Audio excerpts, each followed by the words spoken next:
அதிர்ச்சி அடைந்து, "ஏய் ரூசி, நீங்க என்ன செய்றீங்க?" அவர் அதிர்ச்சி அடைந்தார். சிம்மன் அவளது மெலிந்த கால்களை விடுவித்து வெக்கப் புன்னகையுடன், "அங்கிள், இவங்க எனக்கு சில தற்காப்பு கலைகள் சொல்லி கொடுத்தாங்க" என்றான். வெக்கமடைந்த ரோசி சிம்மனின் உடலில் இருந்து எழுந்தாள். அவள் சூர்யாவை முறைத்தாள். "நான் இன்னும் விசாரணையை முடிக்கல, நீங்க அவரை போக விடக்கூடாது" என்றாள். "இத பத்தி நீங்க இனிமே என்கிட்ட பேசுங்க ரோசி" என்று ஒரு அந்நியன் குறுக்கிட்டான். அது கண்ணாடி அணிந்து பிரீஃப் கேஸை ஏந்திய ஒரு கந்தலான வழக்கறிஞர். "யார் நீ?" ரோசி ஆச்சரியத்துடன் கேட்டாள். சூர்யா ரோசியின் பக்கம் சாய்ந்து கிசுகிசுத்தான். அந்த நகரத்தில் அவர் ஒரு சிறந்த வழக்கறிஞர். "இன்னைக்கு என்ன நடந்ததுன்னு நான் கண்டுபிடிக்க விரும்புறேன்." ரோசி சிம்மனை பார்த்து முறைத்தாள். "ரோசி, கிறிஸ்டலில் கோயில்ல இறந்த ஒரு கர்ப்பிணி பெண்ணை டாக்டர் சிம்மன் காப்பாத்திருக்காரு. அந்த குடும்ப உறுப்பினர்கள் சிம்மனை விடுவிக்கணும்னு கேக்குறாங்க" என்றார் வழக்கறிஞர். ரோசி அதிர்ச்சியுடன் அவர் சொல்வதை கேட்டாள். ஒரு காயத்தை ஆற்றுவது ஒரு புறம் இருக்க, இறந்த ஒருவரை உயிர்ப்பிக்க முடியும் என்று சிம்மன் கூறியதை மிகைப்படுத்தி கூறியதாக அவள் உணர்ந்தாள். இதெல்லாம் உண்மையாக இருக்கும் என்று அவள் எதிர்பார்க்கவில்லை. வக்கீல் வற்புறுத்தி தடிமனான ஆவணங்களை எடுத்துக் கொடுத்தார். ரோசியுடன் வாதிட தயாராக இருப்பது போல் தோன்றியது. "சரி, கூட்டிட்டு போங்க" என்று பல்லை கடித்து கொண்டு பதிலளித்தாள் ரோசி. அவள் விதிவிலக்கான அந்தஸ்தில் இருந்த போதிலும் சூர்யா அவளுக்கு மேலானவர். எப்படி இருந்தாலும் அவள் அவருடைய கட்டளைகளை மதிக்க வேண்டும். "சரி வாசிமா" என்று சூர்யா அழைக்க, "அந்த பொண்ணு யார் அங்கிள்?" என்று கேட்டான். "ஷ், இங்க எதுவும் பேச வேணாம், நீ முதல்ல வெளியில வா" என்று அழைத்தார். "அவ சாதாரணமானவல்ல, அவளோட அடையாளம் ரகசியமானது.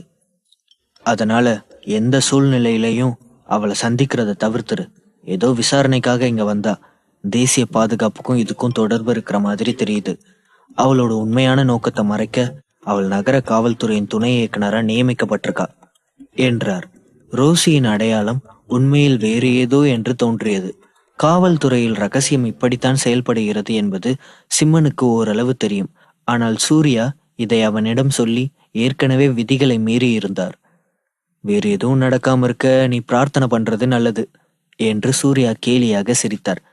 "கவலைப்படாதீங்க அங்கிள், எனக்கு அந்த பொண்ணை பார்த்துலாம் பயமே இல்லை" என்று சிரித்துக்கொண்டே சொன்னான் சிம்மன். "அந்த கொலையாளி பத்தி ஏதாவது தெரிஞ்சதா அங்கிள்?" என்று கேட்க, "எஸ், அவன் நிச்சயமா பூஜாவுக்காக தான் வந்திருக்கான். நூத்துக்கணக்கான மில்லியன் மதிப்புள்ள ஒரு பெரிய மருந்து நிறுவனத்தோட ஓனர். யாரோ ஒருவர் தன்னோட மகளை கொல்ல முயற்சி பண்ண விஷயம் அவருக்கும் தெரியும். இது ஏற்கனவே ஒரு தடவை நடந்திருக்கு." சிம்மன் தலையசைத்தான். விஷயங்கள் உண்மையில் மிகவும் சிக்கலானதாகிவிட்டன. இந்த முறை கொலையாளி பூஜாவை கடத்த விரும்பினார். அவர்கள் காவல் நிலையத்தை விட்டு வெளியேறும்போது பூஜாவின் மெய்க்காப்பாளர் தயாராக இருந்தார். பூஜா சிம்மனை பார்த்ததும், "நல்லா இருக்கியா? அவங்க ஒன்றும் பண்ணலல்ல" என்றாள். சிம்மன் தலையை அசைத்து, "நான் நல்லா இருக்கேன்" என்றான். எதிர்பார்த்தது போலவே காவல் நிலையத்திற்கு வெளியே நிறைய பேர் இருந்தனர்.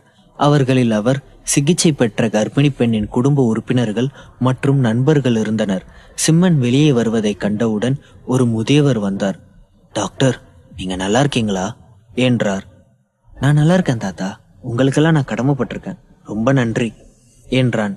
"நீ பிடிப்பட்டதை கேள்விப்பட்ட உடனே நாங்க இங்க வந்துட்டோம்" என்று முதியவர் சொன்னார். "ஆமா, இப்படிப்பட்ட ஒரு மனுஷனை எப்படி போலீஸ் கைது செஞ்சாங்க? அவர் ஒரு அதிசய மருத்துவர்" என்று மற்றொரு இளைஞன் கூறினார். அவர்கள் அனைவரும் அருகிலுள்ள கிராமவாசிகள். கர்ப்பிணி பெண்ணுடன் நடந்த சம்பவம் ஏற்கனவே அருகிலுள்ள கிராமங்களில் பரவியது. சிம்மன் மிகவும் திறமையான கவர்ச்சியான மருத்துவர் என்று கூறப்படுகிறது. சிம்மன் கைது செய்யப்பட்டார் என்று கேள்விப்பட்டதும் ஒவ்வொருவரும் சிம்மனை பற்றி கவலைப்பட்டு போலீஸ் நிலைய நுழைவாயிலுக்கு சென்றனர். "டாக்டர், நான் உங்களை நேர்ல வந்து பார்த்து தேங்க்ஸ் சொல்றேன்" என்று கர்ப்பிணி பெண்ணின் தந்தை நன்றியுடன் கூறினார். சிம்மன் தலையசைத்து அனைவரிடமும் விடை பெற்றான். பூஜாவின் காரை குற்றப்பகுதிக்கு ஓட்டி சென்ற பிறகு அன்றிரவு சிம்மன் கிருஷ்ணாவிடம் நடந்ததை கூறினான். "பாஸ், நீங்க சொல்றது உண்மையா இருந்தா அந்த பொண்ணு செல்வாக்குள்ள பொண்ணாதான் இருக்கணும். அவ என் பேரை திரும்ப திரும்ப கேட்டா" என்றான். கிருஷ்ணா ஒரு கணம் யோசித்துவிட்டு, "ஒருவேளை அதுக்கும் அந்த வழக்குக்கும் ஏதாவது தொடர்பு இருக்கலாம்." பற்களை கடித்துக்கொண்டு, "நான் இராணுவத்தை விட்டு வெளியேறியதால அமைப்பை பற்றி உண்மையை சொல்றேன். தேசிய ஆயுத படைகள்ல 2 வகையான சிறப்பு படைகள். அவை சாதாரண படைகள் மற்றும் உயிரடக்கு படைகள். முக்கிய நிர்வாகிகள் 8 பேர் கொண்ட ஒரு சிறிய குழு. அதுல தான் நான் உறுப்பினரா இருந்தேன். நாங்க 2 மர்மமான குழுக்களா வேலை செய்வோம். இத பத்தி வெளியாட்களுக்கு ஒருபோதும் வெளிப்படுத்த மாட்டோம். அதுல ஒண்ணு எலைட் 1 என பெயரிடப்பட்ட பண்டைய தற்காப்பு கலைஞர்களை கொண்ட குழு. 2வது எலைட் 2. இந்த 2 அணிகளும் நாட்டின் சிறப்பு படைகள். இந்த சிறப்பு படைகள் அனைத்தையும் கண்காணிக்கும் மத்திய காவல்துறையை சேர்ந்தவதான் அந்த ரோசி என்றான் கிருஷ்ணா. அவன் மேலும் தொடர்ந்தான். அனைத்து படைகளுக்கும் தேசத்துல முக்கியமான நபர்களை பாதுகாக்கவும் சிறப்பு படைகளை தங்கள் அதிகாரத்தை துஷ்பிரயோகம் செய்வதை தடுக்கவும் அவர்களுக்கு அதிகாரம் இருக்கு. அப்படின்னா ரோசியோட பின்னணி கண்டிப்பா சிறப்பானதா தான் இருக்கணும் என்று விவரித்து கொண்டிருந்தான். எலைட் 2 சோல்ஜர்ஸ் மேல இருக்கிற கட்டுப்பாடுகள் ரொம்ப கடுமையானது. ஏன்னா அவங்க தற்காப்பு கலைஞர்கள் மாதிரி வலுவா இல்லைனாலும் அவங்க கடுமையான விளைவுகளை ஏற்படுத்தலாம். ஒருவேளை இனியன் விஷயத்துல நீங்க பயன்படுத்தின இதயத்தை உள்ளடக்கின திறமை ரொம்ப விசித்திரமானதா இருந்திருக்கலாம். அதனால மத்திய காவல்துறை ரோசி கிட்ட இந்த விஷயத்தை விசாரிக்க சொல்லியிருக்கலாம் என்றான் கிருஷ்ணா. கிருஷ்ணா இப்போது வெளிப்படுத்தியதை கேட்டதும் சிம்மன் சிந்தனையுடன் தலையசைத்தான். இப்போ நான் என்ன செய்யணும் என்றான் சிம்மன். அது ரொம்ப சிம்பிள். அவங்க உங்களை தன்னோட அணியில சேர்த்துக்க முயற்சி பண்றாங்க. ஆனா நீங்க ஒரு தாழ்வு மனப்பான்மை கொண்டவரா இருந்தா, எல்லை மீறி செல்லாம இருந்தா அவங்க உங்களுக்கு எந்த தீங்கும் செய்ய மாட்டாங்க என்றான் கிருஷ்ணா. அப்போ நான் எதிர்த்து பேசாம இருந்தா அவங்களும் என்ன எதுவும் பண்ணாம விட்டுருவாங்க, அப்படிதானே என்றான் சிம்மன். ஆமா பாஸ், அவங்கள பொறுத்த வரைக்கும் இனியன் விஷயத்துல அவன் செத்து போனதுக்கு காரணம் நீங்க தான் நினைக்கிறாங்க. ஸோ உங்களை மாதிரி ஆளை தன்னோட வச்சுக்கணும்னு ஆசைப்படுறாங்க. அதனாலதான் இந்த விஷயத்த கன்ஃபார்ம் பண்ணிக்க துடிக்கிறாங்க. நீங்க கொஞ்சம் ஜாக்கிரதையா இருங்க பாஸ் என்றான். சரி கிருஷ்ணா, நான் பாத்துக்கிறேன். தகவல் சொன்னதுக்கு ரொம்ப நன்றி என்று சொல்லிவிட்டு சிம்மன் இணைப்பை துண்டித்தான். பொழுது விடிந்தது. சிம்மனுக்கு ஏதோ ஒரு நம்பரிலிருந்து மிஸ்டு கால் வந்தது. சிம்மன் அழைப்பை ஏற்று காதில் வைத்தான். ஆனால் மறுமுனையில் எந்த சத்தமும் இருக்கவில்லை. ஹலோ ஹலோ என்று பேசி பார்த்தான். ஆனாலும் எந்த பதிலும் இல்லை. போனை வைத்துவிட்டு கிளினிக்கிற்கு புறப்பட்டான். தொடரும்.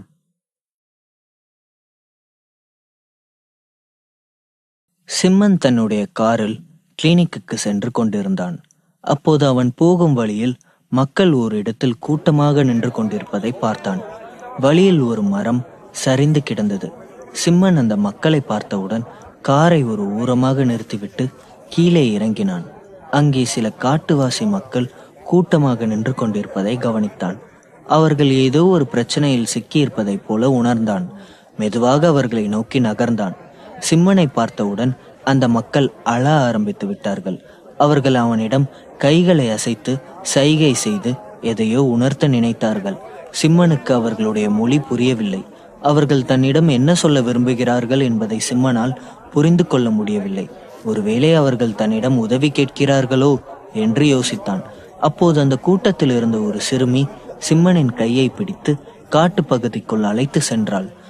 சிம்மன் அவளை பின்தொடர்ந்து செல்ல மற்றவர்களும் சிம்மனையும் அந்த சிறுமியையும் பின்தொடர்ந்து வந்தார்கள். சிம்மனுக்கு குழப்பமாக இருந்தது. இந்த மக்கள் தன்னை எங்கு அழைத்து செல்கிறார்கள் என்று அவனால் புரிந்து கொள்ள முடியவில்லை. என்றாலும் அந்த சிறுமியின் கண்களில் ஏதோ ஒரு உண்மையும் ஏக்கமும் இருப்பதை உணர்ந்து கொண்ட சிம்மன் அவர்களுக்கு உதவி தேவைப்படுகிறது என்பதை புரிந்து கொண்டான். தன்னால் முடிந்தவரை அவர்களுக்கு உதவி செய்ய வேண்டும் என்று நினைத்தான். சிறிது தூரம் காட்டுக்குள் நடந்து சென்று கொண்டிருந்த போது தூரத்தில் ஒரு யானை படுத்திருந்ததை பார்த்தான். அதை கண்டவுடன் அவன் சட்டென நடப்பதை நிறுத்தி கொண்டான். பயத்தில் அப்படியே உறைந்து விட்டான். சிறுமி சிம்மனை திரும்பி பார்த்து, என்னாச்சு, ஏன் திடீர்னு நின்னுட்டீங்க என்பதை சைகை மொழியால் கேட்டாள். சிம்மன் அந்த யானையை பயத்தோடு வெறித்து பார்த்து கொண்டிருந்தான். அந்த சிறுமி அது அவனை எதுவும் செய்யாது என்பதைப் போல சைகை செய்தாள். இருந்தாலும் சிம்மனுக்கு பயமாக இருந்தது. எல்லோரும் மீண்டும் சிம்மனுக்கு அந்த யானையால் எந்த ஆபத்தும் வராது என்பதை உணர்த்தும் விதமாக சைகை செய்தார்கள். ஒரு வழியாக சிம்மன் அதை புரிந்து கொண்டு தைரியத்தை வரவழைத்து கொண்டு மெதுவாக அந்த யானையை நெருங்கிச் சென்றான். அவன் அந்த யானையை நெருங்கும் போதுதான் அது அடிபட்டு வழியில் துடித்து கொண்டிருப்பதை உணர்ந்தான். அந்த யானையின் காலிலிருந்து ரத்தம் கசிந்து கொண்டிருந்தது. யானையால் எழுந்து நிற்க முடியவில்லை. அந்த யானைக்கு எப்படி அடிபட்டது என்பதை தெரிந்து கொள்ள விரும்பினான். ஆனால் அவர்களின் மொழி எப்படியும் அவனுக்கு புரிய போவதில்லை. அதனால் அந்த முயற்சியை விட்டுவிட்டான். அதை குணப்படுத்துவதற்காக தான் தன்னை அழைத்து வந்தார்கள் என்பதை புரிந்து கொண்ட சிம்மன் அவர்களுக்கு சைகையின் மூலமாக தன்னுடைய காரில் ஒரு மருந்து பெட்டி இருப்பதை உணர்த்தினான். சிம்மனின் வார்த்தைகளை கூர்ந்து கவனித்து புரிந்து கொண்ட சிறுமி வேகமாக வந்த வழியாக திரும்பி ஓடினாள். ஒரு சில நிமிடங்களுக்கு பிறகு அவள் சிம்மனின் காரிலிருந்து ஒரு மருந்து பெட்டியை எடுத்து வந்து சிம்மனிடம் கொடுத்தாள். சிம்மனுக்கு விலங்குகளை பற்றி தெரியாது என்றாலும் அவனுக்கு பாரம்பரிய மருத்துவ குறிப்புகள் சில தெரிந்திருந்தது. அதை பயன்படுத்தி அந்த யானையை எப்படியாவது குணப்படுத்த முயற்சி செய்தான். அதோடு சில மூலிகைகளை பறித்து வந்து அதை அடிப்பட்ட இடத்தில் வைத்து கட்டு போட்டு விட்டான். ஒரு சில வினாடிகள் யானைக்கு அருகில் அமர்ந்திருந்தான். சில நிமிடங்கள் அப்படியே கடந்தது. அந்த யானையை அவர்கள் செல்லமாக வளர்த்திருக்க வேண்டும். அதனால்தான் அந்த யானைக்கு அடிப்பட்டவுடன் அவர்கள் இந்த அளவுக்கு வேதனைப்படுகிறார்கள் என்பது சிம்மனுக்கு தெளிவாக புரிந்தது. சிம்மனோடு வந்த சிறுமி சோகமாக பாடல் ஒன்றை பாட ஆரம்பித்தாள். சில நிமிடங்களுக்கு பிறகு அவளுடைய குரலை கேட்டு யானையின் உடலில் அசைவு ஏற்பட்டது. அது காலை ஊன்றி எழுந்து நிற்க முயற்சி செய்தது. அது எழுந்து நிற்க முயற்சி செய்வதை பார்த்த மக்கள் அதன் அருகில் சென்று உற்சாகமாக கூச்சலிட்டார்கள். யானைக்கு உதவி செய்ய முயற்சி செய்தார்கள். ஒரு சில முயற்சிகளுக்கு பிறகு யானை பழைய நிலைமைக்கு திரும்பியது. அவர்கள் அனைவரும் சந்தோஷமாக சிம்மனை கையெடுத்து கும்பிட்டார்கள். இதை பார்த்து மிகவும் மகிழ்ச்சி அடைந்த அந்த கூட்டத்தின் தலைவன் வேகமாக சிம்மனை நெருங்கி வந்து அவனுக்கு தன் கையில் இருந்த மோதிரத்தை கலட்டி சிம்மனின் கையில் போட்டுவிட்டான். அதற்கு பிறகு சிம்மன் அவர்களிடமிருந்து விடை பெற்று கொண்டு திரும்பினான். அவன் திரும்பி வந்து பார்க்கும்போது அவனுடைய கார் அங்கேயேதான் நின்று கொண்டிருந்தது. ஆனால் குறுக்கே மரம் விழுந்திருந்ததால் அவனால் அதை கடந்து செல்ல முடியவில்லை. என்ன செய்வதென்று புரியாமல் யோசித்துக் கொண்டிருந்தான். அப்போது அவன் மீண்டும் அந்த காட்டுவாசிகள் அந்த இடத்திற்கு விரைந்து வருவதை பார்த்தான். எல்லோரும் சேர்ந்து அந்த மரத்தை அப்புறப்படுத்தினார்கள். சிம்மனும் அவர்களுக்கு நன்றி தெரிவித்துவிட்டு தனது காரை எடுத்துக்கொண்டு அங்கிருந்து புறப்பட்டான். அவன் காரில் சென்று கொண்டிருந்த போது மீண்டும் அவனுக்கு ஒரு அழைப்பு வந்தது. இதற்கு முன் வந்த அதே அன்னோன் நம்பரிலிருந்து தான் அந்த கால் வந்தது. சிம்மன் மீண்டும் அதை ஏற்று காதில் வைத்தான். மறுமுனையிலிருந்து ஒரு அழகிய பெண்ணின் குரல் கேட்டது. ஹலோ, டாக்டர் சிம்மன் தானே பேசுறீங்க? நான் யாருன்னு உங்களுக்கு தெரியாது, ஆனா உங்களை பத்தி எனக்கு நல்லாவே தெரியும். நீங்க உடனடியா கொடைக்கானல் அடிவாரத்துல இருக்கிற பழைய பங்களாவுக்கு வாங்க. நீங்க வரலனா இங்க பல உயிரிழப்புகள் ஏற்படும் என்று சொல்ல சிம்மன், என்ன மிரட்டி பாக்குறீங்களா? நிச்சயமா நான் வரப்போறதில்ல என்றான். சிம்மன் அந்த போன் காலை அலட்சியப்படுத்தி விட்டு தன்னுடைய கிளினிக்கிற்கு சென்று விட்டான். அவன் உள்ளே நுழையும் போதே 2 நபர்கள் ஆக்சிடென்ட் ஆகி இரத்த வெள்ளத்தில் அனுமதிக்கப்பட்டார்கள். அவர்களை அவசர சிகிச்சை பிரிவில் அனுமதித்த சிம்மன் அவர்களுக்கு ட்ரீட்மெண்ட் கொடுக்க ஆரம்பித்தான். ஒரு சில மணி நேர போராட்டங்களுக்கு பிறகு ட்ரீட்மெண்ட் வெற்றிகரமாக முடிவடைந்தது. சிம்மன் சோர்வாக தனது முகக்கவசத்தையும் கையுறையையும் கலட்டி வைத்துவிட்டு தன்னுடைய நாற்காலியில் வந்து அமர்ந்தான். அப்போது மீண்டும் அந்த போன் கால் வந்தது. சிம்மன் அதை அட்டன் செய்யவில்லை. ஆனால் மீண்டும் மீண்டும் கால் வந்து கொண்டே இருந்தது. எரிச்சல் அடைந்த சிம்மன் போனை எடுத்து, ஹலோ, உங்களுக்கு இப்ப என்னதான் வேணும்? என்னால நீங்க சொல்ற இடத்துக்குலாம் வர முடியாது. நான் தான் ஏற்கனவே சொல்லிட்டேன்ல. எதுக்காக சும்மா சும்மா என்ன டிஸ்டர்ப் பண்றீங்க? தயவு செஞ்சு போனை வைங்க என்றான். ஒரு நிமிஷம் மன்னிக்கணும் டாக்டர். இனிமே நான் உங்களை தொந்தரவு பண்ண மாட்டேன். ஒரே ஒரு விஷயத்த மட்டும் சொல்லிட்டு நான் போனை வச்சிடுறேன். இன்னைக்கு 2 பேர் ஆக்சிடென்ட் ஆகி ஹாஸ்பிட்டல்ல அட்மிட் ஆகியிருப்பாங்க. பாவம், நீங்களே அவங்களுக்கு ட்ரீட்மெண்ட் கொடுத்து ரொம்ப டயர்டாகி இருப்பீங்க. இதுல நான் வேற எதுக்கு உங்களுக்கு தொந்தரவு கொடுக்கணும்? தொந்தரவு கொடுக்க மாட்டேன்னு சொல்லதான் போன் பண்ண என்றான். இதை கேட்ட சிம்மன் அதிர்ச்சி அடைந்து விட்டான். யாரா நீ? எங்க இருக்க? நீ ஏன் ஹாஸ்பிட்டல்ல தான் இருக்கியா என்று கேட்க, என்ன டாக்டர் நீங்க இவ்வளவு சீப்பா யோசிக்கிறீங்களே? அந்த ஆக்சிடென்ட் பண்ணதே நான் தான் டாக்டர். நீங்க மட்டும் என் பேச்சை கேட்டு கொடைக்கானலுக்கு வரலனா இது மாதிரி ஆக்சிடென்ட் கேசஸ் நிறைய வந்துகிட்டே இருக்கும். அப்புறம் உங்க இஷ்டம் என்றான். சிம்மனுக்கு என்ன செய்வதென்றே தெரியவில்லை. அவன் மிகவும் குழம்பி போயிருந்தான். அவன் அழைத்தது போல கொடைக்கானலுக்கு செல்லலாமா வேண்டாமா என்று யோசித்தான். சிறிது நேரத்துக்கு பிறகு மீண்டும் போன் ஒலித்தது. தொடரும். வேறு வழி தெரியவில்லை. அவன் கொடைக்கானலுக்கு செல்லலாம் என்று முடிவெடுத்து விட்டான். மீண்டும் அந்த அன்னோன் நம்பருக்காக காத்திருந்தான். அவன் எதிர்பார்த்தது போலவே சில வினாடிகளுக்கு பிறகு மீண்டும் அழைப்பு வந்தது. சிம்மன் அவசரமாக அந்த அழைப்பை ஏற்று காதில் வைத்தான். ஹலோ, நீ சொல்றத நான் கேட்கிறேன். நான் எங்க வரணும்னு சொல்லு, வர என்றான். மறுமுனையிலிருந்து ஒரு பெண்ணின் சிரிப்பு சத்தம் கேட்டது. என்ன சிம்மா, ஃபுல் மூட்ல இருக்க போல, நான் என்ன சொன்னாலும் கேப்பியா என்று சொல்ல சிம்மன் ஒரு நிமிடம் யார் என்று யோசித்தான். நான் யாருன்னு தெரியலையா? நான் தான் சுகன்யா. புது நம்பர் வாங்கியிருந்தேன், அதை சொல்லதான் கால் பண்ணேன் என்றான். அப்போதுதான் சிம்மன் நம்பரை சரிபார்த்தான். இப்போது வந்த நம்பர் வேறு நம்பராக இருந்தது. அதை கேட்டவுடன் சிம்மனுக்கு ஏமாற்றமாக இருந்தது. சிம்மன் வேறு ஒரு அழைப்புக்காக காத்திருந்தான். அதனால் கடுப்பான சிம்மன் சுகன்யாவிடம், ச்சே, நீயா? நான் வேற யாரோ நினைச்சிட்டேன் என்று சலிப்போடு கூறினான். அதை கேட்ட சுகன்யாவுக்கு கோபம் வந்து விட்டது. வேற யாரோவா? அவங்க கிட்டதான் நீ என்ன சொன்னாலும் கேக்குறேன், எங்க கூப்பிட்டாலும் வரேன்னு சொன்னியா? கண்டிப்பா நீ அந்த சித்ரான்னு நினைச்சுதானே பேசின. நினைச்சேன், நான் அப்பவே நினைச்சேன். நீங்க 2 பேரும் கைய கோத்துட்டு ஒன்னா உட்காந்து உரசிட்டு இருக்கும் போதே சந்தேகப்பட்டேன். நான் சந்தேகப்பட்டது சரியா போச்சு. நீ என்னை ஏமாத்திட்ட. அவ உன்னோட தோழிதான்னு சொன்ன, நானும் உன்னோட பேச்ச நம்புனேன். ஆனா நீ எனக்கே துரோகம் பண்ணிட்டியே, இது நியாயமா என்றாள். நான் ஏற்கனவே செம்ம கடுப்புல இருக்கேன், தயவு செஞ்சு என்ன டென்ஷன் பண்ணாத சுகன்யா. நான் அப்புறமா உன்கிட்ட பேசுறேன். நான் ஒரு முக்கியமான பிரச்சனையில மாட்டிட்டு இருக்கேன். என்ன ஏதுன்னு கேட்காம தயவு செஞ்சு கொஞ்ச நேரம் என்ன ஃப்ரீயா விடு என்று சொல்லிவிட்டு இணைப்பை துண்டித்தான். சிறிது நேரத்திற்கு பிறகு மீண்டும் சிம்மனுடைய நம்பருக்கு அழைப்பு வந்தது.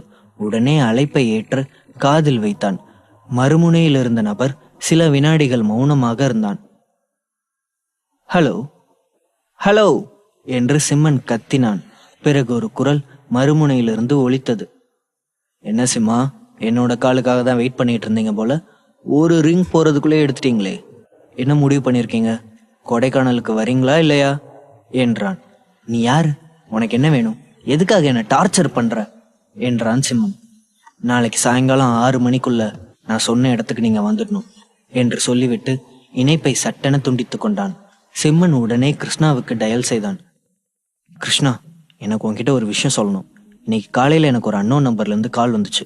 அந்த கால்ல முதல்ல ஒரு பொண்ணு குரல் கேட்டுச்சு. அவ என்னை கொடைக்கானலுக்கு ஒரு பங்களாவுக்கு வர சொன்னான். நான் வரமாட்டேன்னு சொல்லி ஃபோனை கட் பண்ணிட்டேன். அப்புறம் எனக்கு அது பெரிய விஷயமா தெரியல. யாரோ ஃபோன் பண்ணி விளையாடுறாங்கன்னு நினைச்சேன். ஆனா திரும்பவும் எனக்கு அதே நம்பர்ல இருந்து கால் வந்துச்சு. 2வது தடவை யாரோ ஒரு பையன் பேசுறான். அவன் என்னை கொடைக்கானல் பங்களாவுக்கு வர சொன்னான். நான் முடியாதுன்னு சொன்னேன். அதுக்கு அவன், நீ முடியாதுன்னு மறுத்துட்டா உன் ஹாஸ்பிட்டலுக்கு வரிசையா ஆக்சிடென்ட் ஆன பேஷண்ட்ஸ் அட்மிட் ஆகிட்டே இருப்பாங்கன்னு என்னை மிரட்டினான். அப்போ கூட நான் அதை பெருசா எடுத்துக்கல.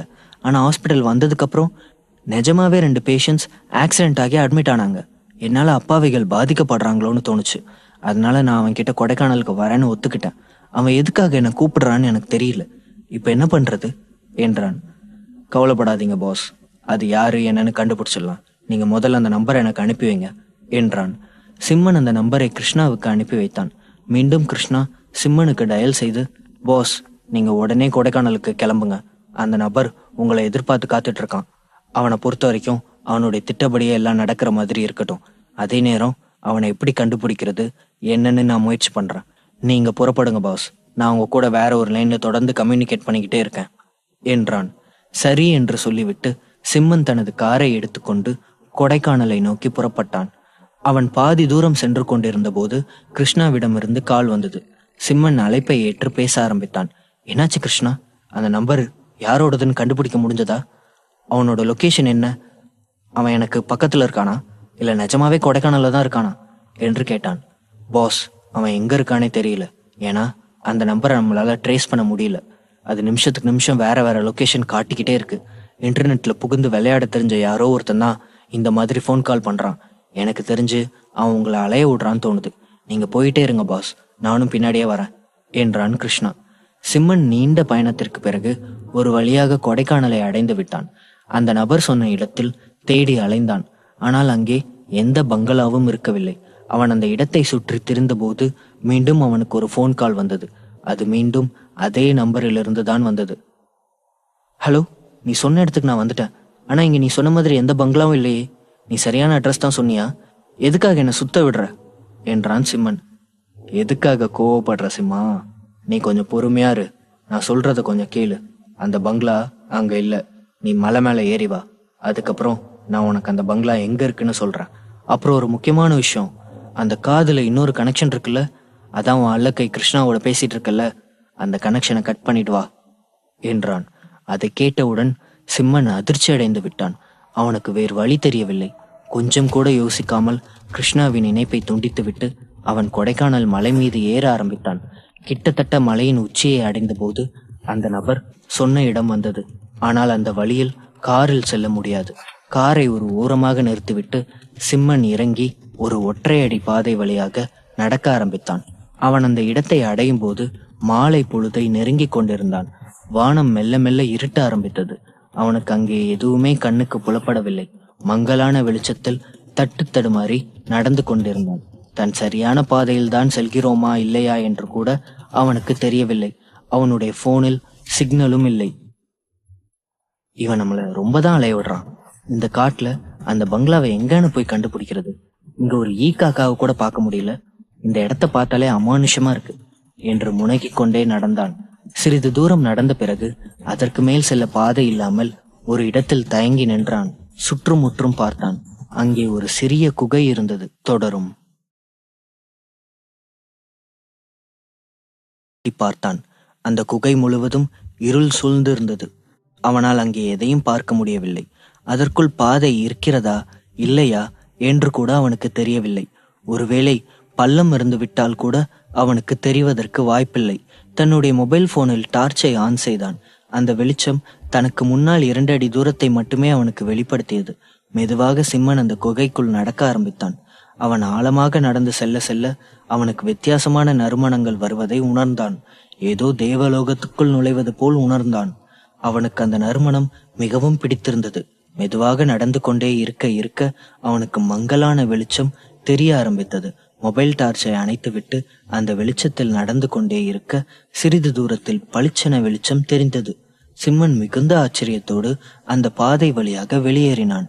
அது வேறொரு இடத்திற்கு அவனை அழைத்து சென்றது. அந்த இடம் பார்ப்பதற்கு சொர்க்கலோகம் போல காட்சியளித்தது. எங்கு பார்த்தாலும் பனி படர்ந்து அழகிய வெண்மை நிறத்தில் அந்த இடமே பிரகாசித்தது.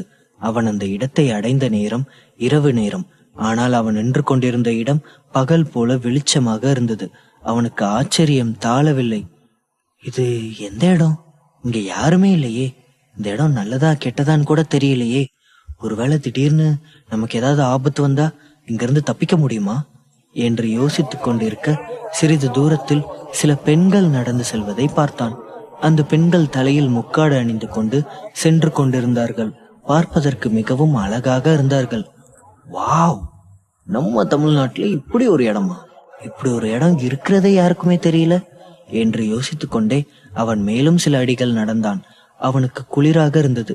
அந்த குளிரில் அவன் நடந்து கொண்டிருந்தான். அங்கிருந்த மரங்கள் வண்ணமயமான சில மலர்களை கொண்டிருந்தது. இதற்கு முன் சிம்மன் இது போன்ற மலர்களை எங்குமே பார்த்ததில்லை. தன்னுடைய மூதாதையர்கள் மருத்துவ குறிப்பிற்காக சில மலர்களை பற்றி சொல்லியிருந்தார்கள்.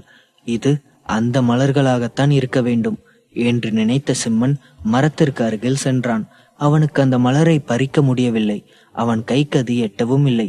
அதை எப்படி பறிப்பது என்று யோசித்துக் கொண்டிருந்தான். சுற்றுமுற்றும் பார்த்தான். அதை பறிப்பதற்கான ஒரு வழியும் அவனுக்கு புலப்படவில்லை. அந்த மரம் வலுவழுப்பாக இருந்தது. அதனால் அந்த மரத்தில் ஏறவும் முடியவில்லை. இப்ப என்ன பண்றது? இந்த மரத்துல என்னால ஏற முடியாது போல இருக்கே. இந்த மலரை எப்படி பறிக்கிறது? இந்த மரத்தை கண்டிப்பா அசைக்கவும் முடியாது. காத்தடிச்சு அதுவா விழுந்தாதான் உண்டு என்று நினைத்து கொண்டிருக்க ஒரே ஒரு மலர் மட்டும் கிளையிலிருந்து உதிர்ந்து காற்றில் அழகாக தவழ்ந்து அவன் கைகளில் வந்து விழுந்தது. அதை ஆச்சரியத்தோடு சிம்மன் பார்த்து கொண்டிருந்தான். அப்போது தூரத்திலிருந்து ஒரு குரல் சிம்மனை அழைத்தது. சிம்மா என்று சொல்ல அதை கேட்டு அவன் வியப்பின் உச்சத்திற்கே சென்று விட்டான். தன்னுடைய பெயர் எப்படி இங்கிருக்கும் நபர்களுக்கு தெரியும் என்று யோசித்து குழம்பினான். அதனால் குரல் வந்த திசையை நோக்கி நடந்தான். அங்கே ஒரு முதியவர் அமர்ந்திருந்தார். அவர் முகத்தில் தெய்வீக புன்னகை தவழ்ந்தது. அவரை பார்க்கும்போது சிம்மனின் உடலுக்குள் இனப்புரியாத உணர்வுகள் தோன்றியது. தனக்கும் அந்த முதியவருக்கும் ஏதோ ஒரு பூர்வ ஜென்ம பந்தம் இருக்க வேண்டும் என்று தோன்றியது.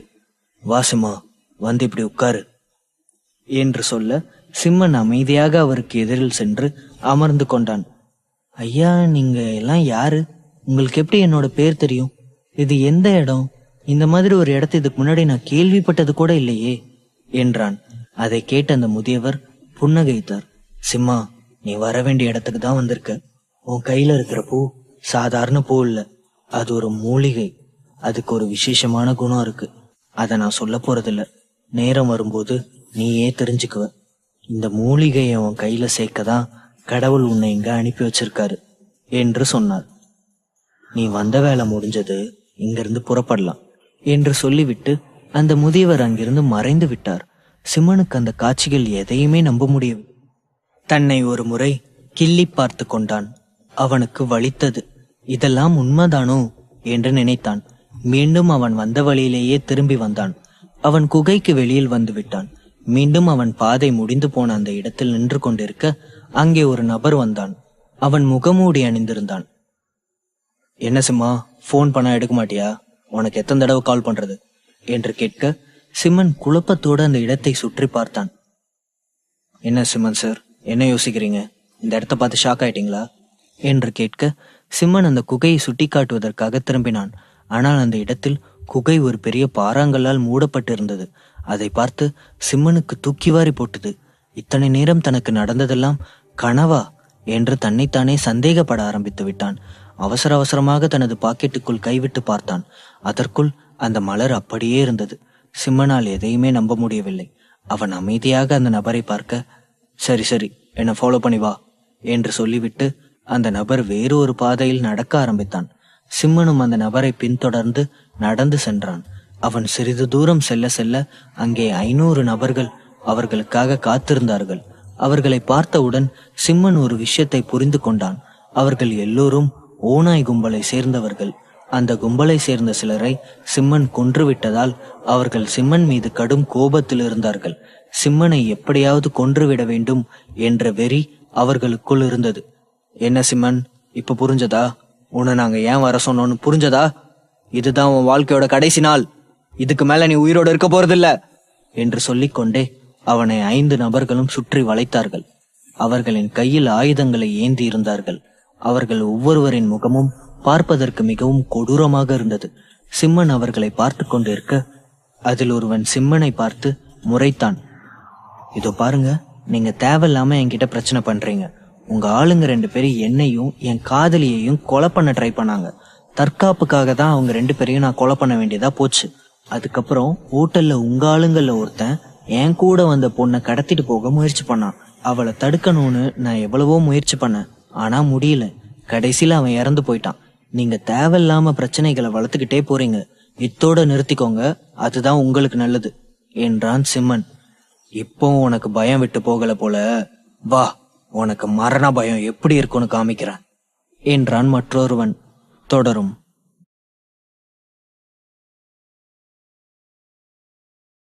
பயம் விட்டு போகல போல, வா, உனக்கு மரண பயம் எப்படி இருக்குன்னு காமிக்கிறேன் என்றான் மற்றொருவன். அப்போதுதான் சிம்மன் ஒரு விஷயத்தை கவனித்தான். அங்கே பூஜா அடிபட்டு ரத்த வெள்ளத்தில் மயங்கி கிடந்தாள். என்ன பாக்குற? இவளை காப்பாத்ததானே ஆளுங்களை கொன்ன. இப்போ கண்ணு முன்னாடியே இவளை கொல்லணும் தாண்டா உன்னை இங்க வர வச்சோம் என்றான். அவர்கள் 5 பேரும் சிம்மனை பார்த்து சிரித்தார்கள். அப்போது திடீரென ஒருவன் மீது துப்பாக்கி குண்டு பாய்ந்து அவன் அந்த இடத்திலேயே சரிந்து விழுந்தான். மற்றவர்கள் ஆச்சரியத்தோடு சுற்றுமுற்றும் பார்க்க அடுத்த நபர் மீதும் துப்பாக்கி குண்டு பாய்ந்தது. எங்கிருந்து பாய்கிறது என்று புரியாமல் யோசித்துக் கொண்டிருக்க 5 நபர்களும் அடுத்தடுத்து இறந்து விழுந்தார்கள். அப்போதுதான் சிம்மன் மேலே நிமிர்ந்து பார்த்தான். அங்கே அவன் தலைக்கு மேல் ஒரு ஹெலிகாப்டர் பறந்து கொண்டிருந்தது. கிருஷ்ணா தான் அந்த ஹெலிகாப்டரோடு அங்கே வந்திருந்தான். கிருஷ்ணா வேகமாக இறங்கி சிம்மனுக்கு அருகில் வர சிம்மன் பூஜாவை தூக்கி கொண்டு ஒரு நொடி கூட தாமதிக்காமல் அங்கிருந்து புறப்பட்டான். கிருஷ்ணா, நீ என் கார் எடுத்துட்டு வந்துரு என்று சொல்லிவிட்டு சாவியை அவனிடம் கொடுத்து விட்டு புறப்பட்டான். அவளை ஹெலிகாப்டரில் பேக் சீட்டில் படுக்க வைத்துவிட்டு வேகமாக சிட்டியை நோக்கி ஓட்டினான். பூஜா மயக்கத்தில் இருந்தாள். அவள் உடலெங்கும் இரத்தமாக இருந்தது. அவனுக்கு அவளுடைய நிலையை பார்த்து மிகவும் பதட்டமாக இருந்தது. அவனையும் அறியாமல் அவன் கண்களில் இருந்து கண்ணீர் வழிந்தது. கவலைப்படாத பூஜா, உனக்கு ஒன்னும் ஆகாது. சீக்கிரமா ஹாஸ்பிட்டலுக்கு போயிடலாம், கொஞ்ச நேரம் பொறுத்துக்கோ என்று சொல்லிக்கொண்டே வேகமாக ஓட்டினான். மின்னல் வேகத்தில் சென்று சில நிமிடங்களிலேயே ஹாஸ்பிட்டலை அடைந்தான். ஹாஸ்பிட்டல் வளாகத்தில் ஹெலிகாப்டரை பார்க் செய்தான். அவன் கீழே இறங்கி அங்கே நின்று கொண்டிருந்த ஊழியர்களிடம், கொஞ்சம் ஹெல்ப் பண்றீங்களா? எமர்ஜென்சி, என் ஃப்ரெண்டுக்கு ஆக்சிடென்ட் ஆகிருச்சு என்று சொல்ல உடனே அவர்கள் புரிந்து கொண்டு ஸ்ட்ரக்சரை தள்ளிக்கொண்டு வேகமாக வந்தார்கள். அதே நேரம் சிம்மன் அவளை தூக்கி கொண்டு வெளியில் வந்து ஸ்ட்ரக்சரில் படுக்க வைத்தான். அனைவரும் ஸ்ட்ரக்சரை தள்ளி கொண்டு உள்ளே போக சிம்மனும் அவர்களோடு உள்ளே சென்றான். அவன் மிகுந்த பதட்டத்தோடு ஸ்ட்ரக்சருக்கு அருகில் அவள் மீது கை வைத்தபடி செல்ல அப்போது எதிரில் வந்து கொண்டிருந்த டாக்டர், என்னாச்சு, என்ன ப்ராப்ளம் என்றார். டாக்டர், இந்த பொண்ணுக்கு அடிபட்டிருக்கு, நிறைய ரத்தம் போயிருக்கு. நானும் ஒரு டாக்டர் தான், but I'm not ready to treat her. நீங்க தான் என்னன்னு கொஞ்சம் பார்க்கணும் என்றான். ஆக்சிடென்டா? நீங்க போலீஸ்க்கு இன்ஃபார்ம் பண்ணிட்டீங்களா என்றார் டாக்டர்.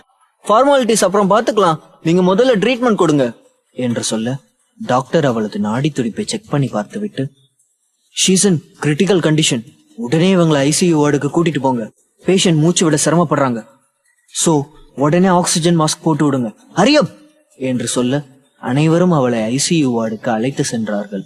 அங்கே பரபரப்பான சூழ்நிலை நிலவியது. சிம்மனுக்கும் அவளோடு சேர்ந்து உள்ளே நுழைய வேண்டும் என்று தோன்றியது. ஆனால் அவனால் அவளை அப்படி ஒரு நிலையில் பார்க்க முடியவில்லை. சிம்மன் பதட்டத்தோடு வெளியிலேயே காத்திருந்தான். டாக்டர்களும் நர்ஸுகளும் பூஜாவை பரிசோதித்து பார்த்தார்கள். சிறிது நேரத்தில் டாக்டர் உள்ளே சென்றார். பூஜாவுக்கு ட்ரீட்மெண்ட் கொடுக்க ஆரம்பித்தார்கள். முதலில் பூஜாவின் உடைகளை மாற்றி அவளுக்கு ஹாஸ்பிட்டல் உடையை அணிவித்தார்கள். அதன் பிறகு அவள் மீது வழிந்த ரத்தத்தை துடைத்தார்கள். தொடர்ந்து பீப் சவுண்ட் கேட்டுக்கொண்டே இருக்க டாக்டர்களும் நர்ஸுகளும் தொடர்ந்து சிகிச்சை அளித்துக் கொண்டே இருந்தார்கள். சிம்மன் பொறுமையின்றி ஐசியூ வார்டுக்கு வெளியே அங்கும் இங்குமாக நடந்து கொண்டிருந்தான். அவன் பூஜாவுக்கு மனதார மீண்டும் மீண்டும் கடவுளை வேண்டிக் கொண்டே இருந்தான். கடவுளே, எப்படியாச்சும் என் பூஜாவோட உயிரை மட்டும் காப்பாத்தி கொடுத்துடு என்று வேண்டிக் கொண்டான். சில நிமிடங்களுக்கு பிறகு டாக்டர் வெளியே வந்தார்.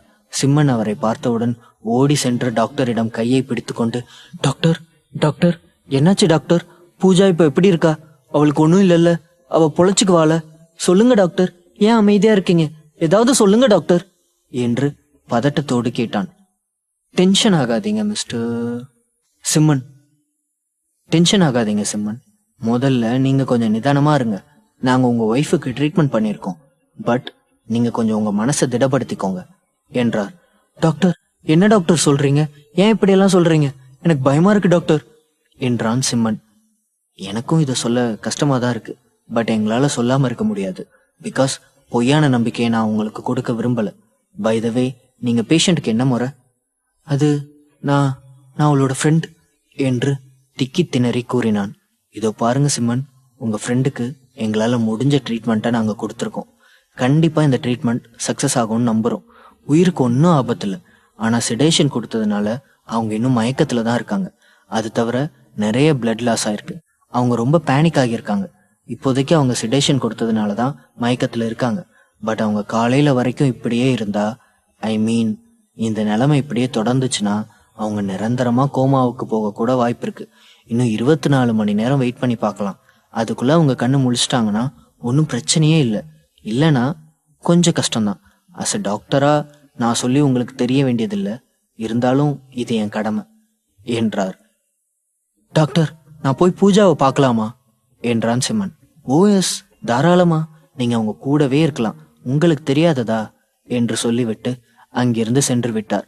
டாக்டர் சென்ற பிறகு சிம்மன் உள்ளே சென்று பூஜாவை பார்த்தான். அவள் இன்னும் மயக்க நிலையில் இருப்பதை பார்த்து அவனால் தாங்கிக் கொள்ள முடியவில்லை. அவள் முகத்தில் இப்போதும் கூட ஆக்சிஜன் மாஸ்க் வைக்கப்பட்டிருந்தது. அவளுக்கு அருகில் வந்து அமர்ந்து கொண்டான். பூஜா, ப்ளீஸ் தயவு செஞ்சு கண்ணு முழிச்சிடு, கண்ணை திறந்து பாரு பூஜா என்றான். அவளிடம் எந்த ரியாக்ஷனும் இருக்கவில்லை. இரவு முழுவதும் அவன் தூங்காமல் பூஜாவுக்கு அருகிலேயே அமர்ந்திருந்தான். அவளை பத்திரமாக பார்த்து கொண்டான். மறுநாள் பொழுது விடிந்து விட்டது. அவன் அப்போதும் பூஜாவை பார்த்து கொண்டே அமர்ந்திருந்தான். அப்போது ஒரு நர்ஸ் உள்ளே வந்து, சார், உங்களை பார்க்க போலீஸ் வந்திருக்காங்க என்றாள். என்ன பார்க்கவா? என்ன விஷயம்? தெரியல சார், உங்களை தான் தேடி வந்திருக்காங்க என்றாள். சரி, நான் பார்த்துக்கிறேன் என்று சொல்ல நர்ஸ் அங்கிருந்து சென்று விட்டாள். பூஜாவுக்கு என்ன ஆகும் என்று தெரியாத நிலையில் அவன் ஐசியூ வார்டை விட்டு வெளியே வந்தபோது அங்கே சில போலீஸ் அதிகாரிகள் அவனுக்காக காத்திருந்தார்கள். எஸ், சொல்லுங்க சார், என்ன விஷயமா என்ன பார்க்க வந்தீங்க என்றான் சிம்மன். மிஸ்டர் சிம்மன், கமிஷனர் உங்களை ரீச் பண்ண ட்ரை பண்ணியிருக்காரு, but he is not able to reach you. Inform பண்ணிட்டு வர சொன்னாரு.